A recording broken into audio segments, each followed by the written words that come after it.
Hello दोस्तों, नमस्कार। SM किसी चैनल में मैं आप सब लोगों का दिल से बहुत बहुत स्वागत करता हूं। अगर आपने पहली बार विजिट किया जरूर चैनल को सब्सक्राइब कर लेना, साथ में बेल आइकन को हिट करके ऑल जरूर सेलेक्ट कर लेना। उसी के साथ साथ फ्री स्टॉक मार्केट क्लासेस इस चैनल को भी चाहो तो फॉलो कर सकते हो, सब्सक्राइब कर सकते हो। यहाँ पर भी बेल आइकन को हिट करके ऑल जरूर सेलेक्ट करके रख लेना। इस चैनल का लिंक आपको ऊपर आई बटन पे या फिर नीचे डिस्क्रिप्शन बॉक्स में मिल जाएगा।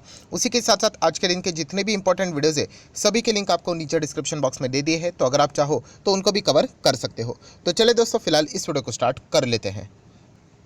दोस्तों, अभी हम लोग आ चुके हैं बिल्कुल हमारे नॉर्मल स्क्रीन के ऊपर। तो यस, बहुत सारे लोगों के अलग अलग कमेंट यहाँ पे आते रहते। उसमें से एक कमेंट ऐसा भी था कि सर ऐसी कौन सी फंडामेंटली स्ट्रांग कंपनी है, राइट, जो कि बहुत ही टॉप लेवल से अच्छा खासा ये स्टॉक मतलब नीचे गिर चुका है, फंडामेंटली स्ट्रांग रहना चाहिए। सो दोस्तों, मैं आपको बताना चाहूँगा ऐसे तो आपको बहुत सारे कंपनीज मिलेंगे, बट ये कंपनी की मैं बात करूँ तो 30% डाउन है। प्लस देखा गया तो ये अपने ही सेक्टर में नंबर 1 भी है। हाँ, जब भी गिरावट हो जाती है तो हम हर कोई यहाँ पे चीज़ों को इग्नोर करना स्टार्ट कर देता है कि अरे ये कंपनी खराब है करके, राइट, बट ऐसा बिल्कुल भी नहीं है। नंबर 1 कंपनी है एंड बिल्कुल ट्रांसपेरेंट है इनका मैनेजमेंट। कभी कभी बोलते हैं ना कि मैनेजमेंट ज़्यादा ट्रांसपेरेंट होना, कभी कभी ऑनेस्टी सबके सामने ज़्यादा दिखाना, ये भी कभी कभी नेगेटिव पॉइंट हो जाता है। बट चलिए कोई बात नहीं, यहाँ पे वो नेगेटिविटी टेम्पररी बेसिस के लिए रहती है। लॉन्ग टर्म के हिसाब से देखा गया तो बहुत ही एक अच्छा वो एग्जाम्पल उनके मैनेजमेंट ने सेट करके यहाँ पे रखा हुआ है। सो कौन सी नेगेटिविटी की हम लोग बात करें, कौन सी स्टॉक की बात हो रही है जो कि 30% डाउन है बट अपने सेक्टर में नंबर 1 है। एंड ऐसे गिरावट के माहौल में अगर आपको ये और नीचे मिल जाता है तो आप ज़रूर इस कंपनी को कंसिडर कर सकते हो। हालांकि ये मेरा कोई डायरेक्ट रिकमेंडेशन नहीं है, क्योंकि मैं ऐसे बहुत सारे स्टडी पर्पज़ के लिए वीडियोस बनाते रहता हूँ। तो सबसे पहले आप देख लेना, ये देखिए एक महीने में लगभग 4% डाउन, एक हफ्ते में 4% डाउन, एक महीने में भी सेम 5-5.5% डाउन। 1 जनवरी से 23% डाउन। एक साल में जिन्होंने होल्ड किया वो 25% के नुकसान पे बैठे हुए हैं।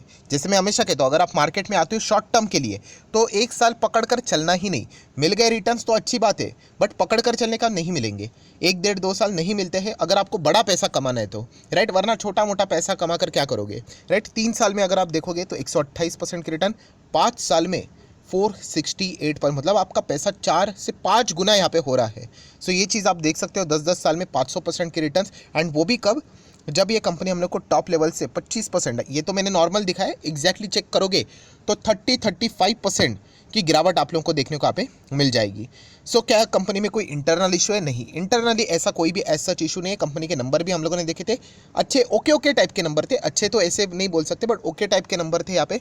नेक्स्ट अगर हम लोग बात करें कंपनी की बैलेंस शीट, येस, कंपनी ने कंसिस्टेंटली बहुत अच्छा परफॉर्मेंस दिया है। 7,260 करोड़, फिर रिजर्व्स देख सकते हैं 9,218 करोड़, फिर आप देख सकते हो 11,600 करोड़ के रिजर्व है। सो कंपनी फंडामेंटली बहुत मजबूत है, रिजर्व स्ट्रांग होते चले जा रही है, ये एक अच्छा खासा इंडिकेशन है।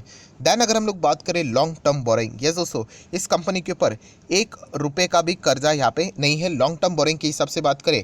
एंड शॉर्ट टर्म बोरिंग की बात करें, ये तो फ्लक्चुएटिंग मैनर में बदलता रहता है। पहले थोड़ा थोड़ा कर्जा था, 30 लाख, 33 लाख, 35 लाख, अभी तो ये भी हट चुका है। So pure debt free company है। सो एक एडवांटेज वाली बात है कि कंपनी के ऊपर कोई कर्जा नहीं है। यहाँ पे एमपीसी की बैठक में क्या होता है, रेट हाइक होता है नहीं होता है, डायरेक्टली इनको इससे रिलेटेड कोई लेना देना है ही नहीं। देन अगर हम लोग बात करें cash and cash equivalent, 100 crore के आसपास, 100 या फिर 100 करोड़ के आसपास था, फिर 2100 crore and right now 2800 crore. So full 5 star balance sheet हम लोग को देखने को यहाँ पे मिल रहे हैं दोस्तों। कंपनी की रिजर्व स्ट्रांग है, कंपनी की कैश स्ट्रांग है, कंपनी का long term borrowing short term borrowing zero है। तो ये बहुत ही तगड़ी बैलेंस शीट वाला अच्छा बिजनेस करने वाली कंपनी है। मैं अगेन कहना चाहूँगा, आप कोई भी कंपनी में आ जाओ, XYZ कोई भी कंपनी पकड़ लो, उसके 5 साल के जर्नी में कभी ना कभी वो स्टॉक आप लोगों को 20%, 25%, 30% डाउन देखने को मिलेगा ही मिलेगा। क्यों देखने को मिलेगा? क्योंकि अच्छे कंपनीज हमें बहुत तगड़े रिटर्न्स देते हुए देखने को मिल जाते हैं। 200, 400, 300, 500% के रिटर्न्स भी हो जाते हैं। तो ऑब्वियसली इतना अच्छा रिटर्न देने के बाद कोई ना कोई कारण तो यहाँ पे मिल जाता है जिसके चलते बड़ी प्रॉफिट बुकिंग होती है। इसका अर्थ ये नहीं वो कंपनियाँ खराब हो गई करके, राइट, वो हम लोगों को समझना होता है। कोई इंटरनल इशू है तो इंटरनल इशू भी कोई भी यहाँ पे है नहीं। सो यहाँ पे प्रॉब्लम क्या हो गया? प्रॉब्लम ये हो गया कि मैनेजमेंट को पूछा गया कि गाइडलाइंस, आगे भविष्य से रिलेटेड आप लोगों को कुछ गाइडलाइंस देनी पड़ती है, वो मैनेजमेंट ने नहीं दी। क्यों नहीं दी? क्योंकि उन्होंने कहा कि बाजार में बहुत ज़्यादा अनसर्टिनिटी है, इसके चलते अगर हम लोग गाइडलाइंस देंगे तो वो अनक्लियर हो सकती है, गलत जा सकती है, एंड अनसर्टेनिटी बहुत है, तो हम लोग जो जेन्यूनली सिचुएशन चल रही है उसके हिसाब से हम लोग नहीं दे सकते।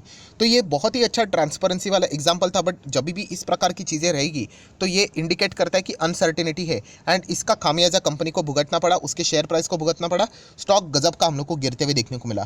क्या इसके पहले क्या और किसी कंपनी ने ऐसी चीज़ें नहीं बोली है? बहुत सारे कंपनीज ने बोली है, जैसे कि टाटा मोटर्स ने बोली थी, जैसे कि विप्रो ने बोली थी कि गाइडलाइंस हम लोग नहीं दे सकते कुछ इश्यूज है करके। आज तो कंपनी फैंटास्टिक परफॉर्मेंस दे रहे हैं। तो ये बात आप लोगों को पता होना चाहिए कि शॉर्ट टर्म क्या होता है एंड लॉन्ग टर्म क्या होता है। मार्केट कैप के हिसाब से बात करें दोस्तों, तो कंपनी लगभग लाख करोड़ का मार्केट कैप लेकर चल रही है। हाँ, ब्लू चिप कंपनी है, लार्ज कैप कंपनी हम लोग यहाँ पे बोल सकते हैं, बट कंपनी के जो रिटर्न है वो किसी मिड कैप से कम नहीं है। Return on equity, capital employed आप खुद देख सकते हो, 35-30% की रिटर्न है। फेस वैल्यू भी 2 का देखने को यहाँ पे मिल रहा है।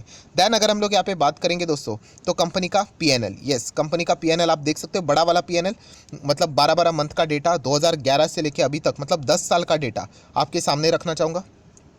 429 करोड़, फिर 533 करोड़, फिर 600 करोड़, फिर आप देख सकते हैं 773 करोड़, फिर 800 करोड़ हुआ, फिर 1126 करोड़ हुआ, फिर थोड़ा सा नीचे आया, फिर उसके बाद और नीचे आ गया, फिर उसके बाद 1300 करोड़, बहुत सॉलिड कमबैक, फिर उसके बाद 1300 से सीधा 1900 करोड़, फिर अभी 2000 करोड़, फिर 2900 करोड़, फिर 3000 करोड़। आप देख रहे हो यहाँ पे एवरेज समझ में आना चाहिए दोस्तों। ऐसा कभी नहीं होगा कि कोई कंपनी लाइफ टाइम बस ऊपर ऊपर ऊपर ही भागती रहेगी, बिल्कुल भी नहीं। ये सारी चीज़ें आप लोगों को समझ में यहाँ पे आनी चाहिए। देन अगर हम लोग बात करेंगे, थोड़ा सा और नीचे में आना चाहूँगा यहाँ पे शेयर होल्डिंग पैटर्न के हिसाब से। यस, आप यहाँ पे देख सकते हैं शेयर होल्डिंग पैटर्न में 52% प्रमोटर के पास है, बचा हुआ 50% रफली, उसमें से 16.5% फॉरेन इन्वेस्टर के पास है, डोमेस्टिक इंस्टीट्यूशन के पास 20% है, एंड पब्लिक के पास लगभग 11.5% है। सो बहुत ही well balance share holding pattern देखने को यहाँ पे मिल रहा है, जो कि एक बहुत ही पॉजिटिव बात है। एंड ये अपने ही सेक्टर में नंबर 1 है। तो ये कौन से सेक्टर की बात हो रही है और कौन से स्टॉक की बात हो रही है? तो दोस्तों ये बात हो रही है फार्मा सेक्टर के बारे में। यस, फार्मा की अगर हम लोग यहाँ पे बात करें, उसी में से अलग अलग, देखिए फार्मा में भी अलग अलग हम लोगों को यहाँ पे सब सेक्टर्स भी देखने को यहाँ पे मिल जाते हैं।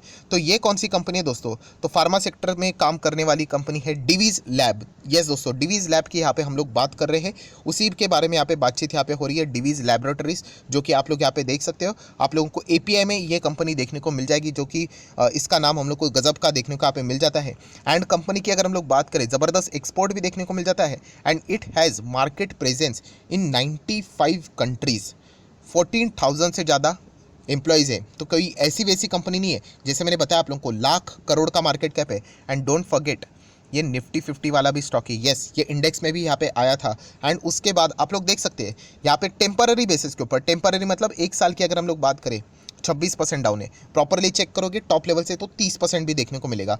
बट जैसे हम लोग लॉन्ग टर्म की बात करते हैं, तो देखिए कितने 400% के रिटर्न है एटलीस्ट 5 साल के हिसाब से। ऐसा क्यों? तो फिर ये गिरावट क्यों? जैसे मैंने बताया ना, इतना अच्छा रिटर्न मिलने के बाद एक्सक्यूज़ मिल ही जाता है।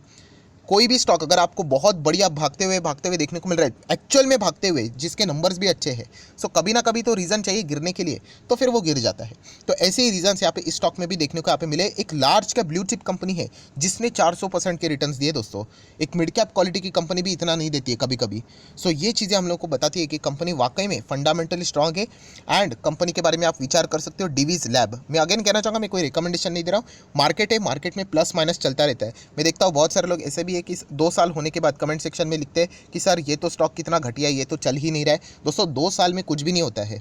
2 साल में क्या मिलेगा आपको? टाटा एलेक्सी की अगर मैं बात करूं, तो लगभग 1.5-2 साल तो वो -60% में चला गया था, -60। Can you imagine? एंड आज आप देख रहे हो यहाँ पे 1000% के रिटर्न दे दिए। तो वो इतना बड़ा ग्लोरी अगर आपको चाहिए, तो ये सारे टॉर्चर्स झेलने ही पड़ेंगे, उसके बिना पॉसिबल ही नहीं है, राइट? तो ये चीज़ें आप लोगों को समझ में यहाँ पे आनी पड़ेगी। एंड अगर मैं मैक्सिमम चार्ट पैटर्न भी आपके सामने रख दूँ, तो आप यहाँ पे देख सकते हो कि बहुत ही शानदार परफॉर्मेंस इस कंपनी का देखने को मिल रहा है। सो बहुत सारे लोग खरीदते हैं, बीच में जैसे ही बाजार गिर जाता है तो बेच देते हैं। बाजार है तो भाई गिरेगा ही गिरेगा, ऐसा थोड़ी ना होगा कि हमेशा बाजार में सिर्फ प्लस प्लस प्लस प्लस ही देखने को मिलेगा, बिल्कुल भी नहीं।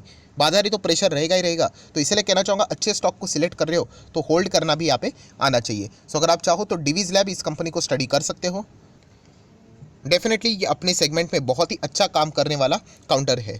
सो अगेन कहना चाहूँगा डीपली स्टडी कर लेना, ये कोई डायरेक्ट रिकमेंडेशन यहाँ पे नहीं था। सो वीडियो अच्छा लगे तो चाहो तो आप इस वीडियो को लाइक एंड शेयर भी यहाँ पे कर सकते हो। एंड डीमैट अकाउंट अभी तक ओपन नहीं किया है तो लिंक नीचे डिस्क्रिप्शन बॉक्स में 25 वीडियो की लिस्ट आपको बिल्कुल फ्री ऑफ कॉस्ट प्रोवाइड कर दी जाएगी। आपका नाम, कौन सा अकाउंट आपने लिंक के थ्रू ओपन किया है, ये भी प्रॉपरली कमेंट सेक्शन में बता देना। तो हफ्ते भर के अंदर अंदर आप लोगों को सारे वीडियोस फ्री ऑफ कॉस्ट यहाँ पे प्रोवाइड कर दिए जाएंगे। सो फिलहाल इस वीडियो को यहीं पे रोकना चाहूँगा। आशा करता हूँ वीडियो इन्फॉर्मेटिव लगा होगा। So that's it, thank you very much दोस्तों।